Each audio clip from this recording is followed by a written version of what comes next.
Welcome, grace and peace in the name of Jesus the Christ, and welcome to worship at Felton, Viola United Methodist Church. And also, Happy Mother's Day. I'm Pastor Sally Stewart, and we are so glad that you could join us this morning as we worship and praise God. Just a few announcements before we begin. Many of us are struggling with the loss of connection and conversation with our siblings in Christ, and in order to alleviate that, we thought we'd like to arrange some Zoom conversation meetings. To do that, we need several people to step up and volunteer to host. Now, don't fret. Hosting is easy, and we'll get you started. And the results are worth any effort that you might put into it. If you would contact me if you're interested, and we'll get you set up. Next, we need folks to read scripture or other elements of the worship service. All you need to do is to film yourself reading the scripture and share it to our Google Drive account. Believe me, if I can do it, you can do it. If you can help, please let me know. And finally, if you have a prayer request, please also let me know. With the change in worship format, we can't take requests on the fly, and so call or email with any needs, and we'll get them out to the prayer chain. And now let's begin with our call to worship. For our call to worship, please join in the refrain, God is here. No matter where we are, may we know God is near because God is here. In our homes or in the hospital, in our neighborhood streets and grocery store aisles, may God's presence surprise us because God is here. When we stay home in sweatpants all day, anxious to get back to normal, but afraid of what that will be, may God's presence comfort us because God is here. When we work and are faced with new challenges, or the same struggles made even more complicated, it's heartbreaking. May God's love empower us because God is here. When we just can't take any more, may God's presence give us just one deep breath. When we catch a glimpse of a holy fire, may we fall to our knees because God is here.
Now let's be in an attitude of prayer.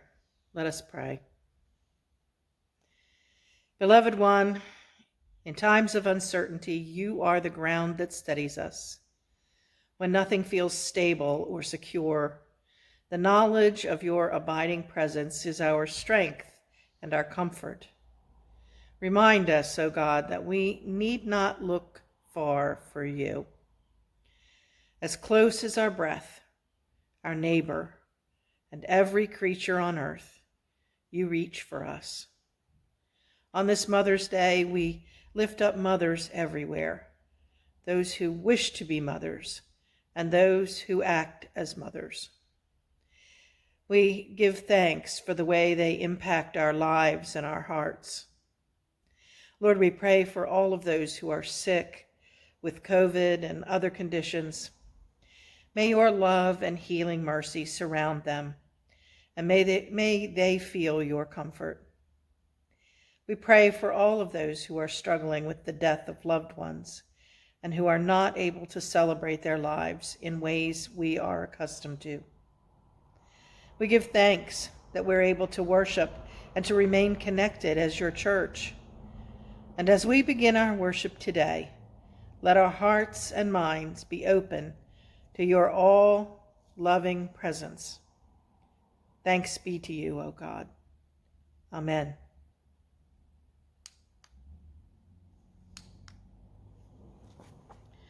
Just as God dwells in us, we dwell in God, in the hope of doing our part to build the kingdom among us in the here and now. We bring what we have to God, each of us, knowing that in giving, we fulfill our part as followers of Jesus. You may give by sending your offering to P.O. Box 247, Felton, Delaware, 19943, or by downloading our e-giving app on your smartphone. The app is called Give Plus. Once you download it, then you can search for the name of the church, Felton Viola. And now let us pray as we dedicate our offering to God. Incarnate One, we thank you that everything is made is rightfully yours. May our gifts be a sign of our gratitude for every holy encounter, the ones we recognize and the ones still unnoticed. Amen. 1 Peter chapter 2, verses 2 through 10. Like newborn infants, long for the pure spiritual milk, so that by it you may grow into salvation, if indeed you have tasted that the Lord is good. Come to him, a living stone, though rejected by mortals, yet chosen and precious in God's sight. And like living stones, let yourselves be built into a spiritual house, to be a holy priesthood, to offer spiritual sacrifices acceptable to God through Jesus Christ. For it stands in Scripture, "See, I am laying in Zion a stone, a cornerstone, chosen and precious. And whoever believes in him will not be put to shame." To you then who believe, he is precious. But for those who do not believe, the stone that the builders rejected has become the very head of the corner, and a stone that makes them stumble, a rock that makes them fall. They stumble because they disobey the word, as they were destined to do. But you are a chosen race, a royal priesthood, a holy nation, God's own people, in order that you may proclaim the mighty acts of him who called you out of darkness into his marvelous light. Once you were not a people, but now you are God's people. Once you had not received mercy, but now you have received mercy. You may remember that we said that last week's reading, which directly follows our reading from today, was problematic because of the way that it had been interpreted and used to justify the suffering of people, insinuating that all suffering was good. For instance, I've heard folks advise others to stay in an abusive marriage and to endure the mistreatment on the basis of that very passage. I'm certain that God doesn't approve of anyone staying in situations like abusive and sometimes dangerous relationships. Unfortunately, this passage from the beginning of 1 Peter has some similar issues and has been used to justify all manner of horrific behavior. Many scholars believe that the writer of the book is Peter the Apostle, known as the Rock, writing to all believers, both Jewish and Gentile. Verse 9 calls the people a chosen race, a royal priesthood. It's a verse that, when combined with the verse number 18, slaves submit to your masters, has been used to justify some pretty horrendous behavior. It's been used to promote violence, slavery, racism, and oppression, and white supremacy. Let's be honest, not only has it been, but it continues to be used today. It's distressing when we hear that phrase, that you are a chosen race, a royal priesthood, used in ways that it was never meant to be used, ways that separate and divide all of God's beloved and set up a hierarchy of us versus them. When it was written, it wasn't an encouragement to the dominant culture. In fact, Peter was writing to common people who were not in positions of power. He was writing to people who were marginalized, people who were often persecuted and economically underserved. The letter was meant to reassure and inspire those people to live into their faith, knowing that God was walking with them and that they should use what they learned to be a blessing to others. The problem is that whenever we hear about this chosenness of a people, it's a double-edged sword, because as soon as you say one group of people is chosen, it automatically implies that someone else is not chosen. The church has somehow abused this idea of being chosen, turning it around and to mean that because we are chosen, then we are uplifted above other people. But that's not what Peter was saying at all. Chosen, in this instance, doesn't mean favored. It means chosen for service, chosen to be God's witnesses to God's goodness in the world and to spread that good news to other people. Let's remember that Jesus was chosen too. He's the anointed one, and yet he was chosen for crucifixion. If we're going to latch on to this idea of being chosen, then it's important that we realize that what we were chosen for. If we're going to read and to learn from these scriptures, we need to be honest about their history so that we can reframe them into what they were intended to be. That way, we can create a more honest, a more healthy, and a more loving church that lifts and includes all people everywhere as we work to build God's kingdom on earth as it is in heaven. If we're chosen, then we need to look at who is doing the choosing in the person of Christ. The passage says that Christ is the living cornerstone, and that through him we are called to be living stones as well. It's these living stones that the church is made of. It's not about actual rocks and stones. It's about us being the living stones, building the church beyond the walls. Currently, we are the church in diaspora. We are the stones that are scattered and separated. But remember how many times in the people of the Bible, the people of God were scattered, wandering in the wilderness. How many times they were without a temple, meeting in secret, in catacombs, and yet they remained the church, the chosen people of God. That's what we are right now. We are strewn about, dispersed for mission and ministry. But remember, it was during those times of exile, when God's people were meeting in small, clandestine groups, that the church began to grow.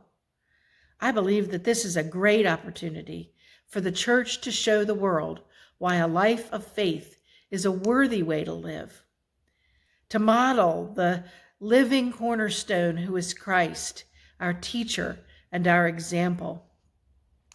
Jesus told Peter that he was the rock that the church was going to be built on. Imagine Jesus saying that to you. Bill, Jean, Sam, Kelly, you fill in your name. You are the rock on which I will build my church. So no matter what challenges, no matter what difficulties, what storms we may face, let this passage from 1 Peter be our encouragement and our inspiration as we build a kingdom of living stones. Amen.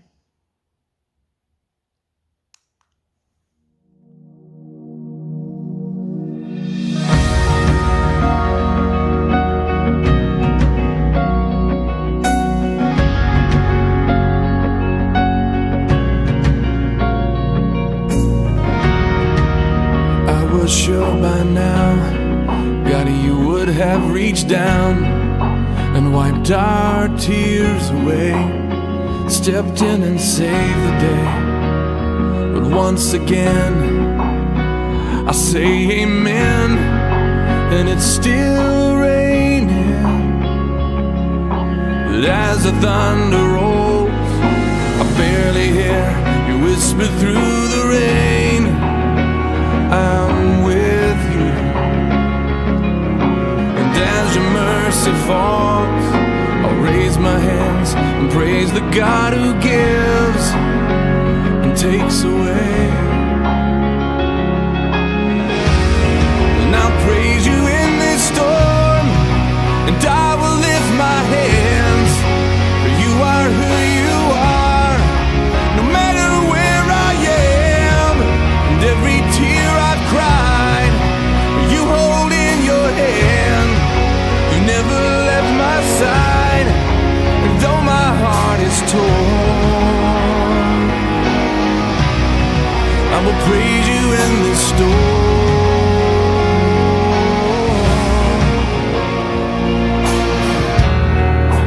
I remember when I stumbled in the wind, you heard my cry to you and raised me up again. But my strength is almost gone.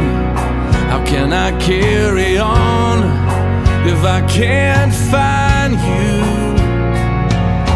But as the thunder rolls, I barely hear you whisper through the rain, I'm with you. And as your mercy falls, I'll raise my hands and praise the God who gives and takes away. And I'll praise you in this storm, and I will lift my hands, for you are who you are, no matter where I am. And every tear I've cried, you hold in your hand. You never left my side, and though my heart is torn, I will praise you in this storm.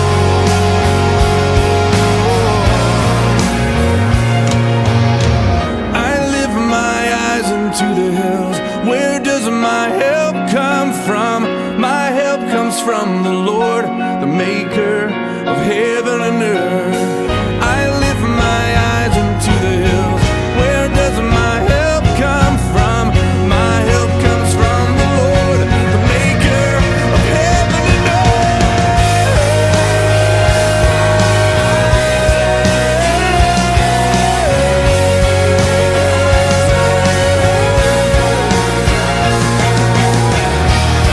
And I'll praise you in this storm, and I will lift my hands.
Let us pray. Holy One, your word tells us over and over that we should not let our hearts be troubled. You've chosen to make a home in us. There's nothing around us that is not also in your presence. And so we were sent to practice love towards every living thing, knowing that all is connected, and our hope rests in you and in each other. Lead us, guide us, and protect us until we meet again. Amen. See you next week.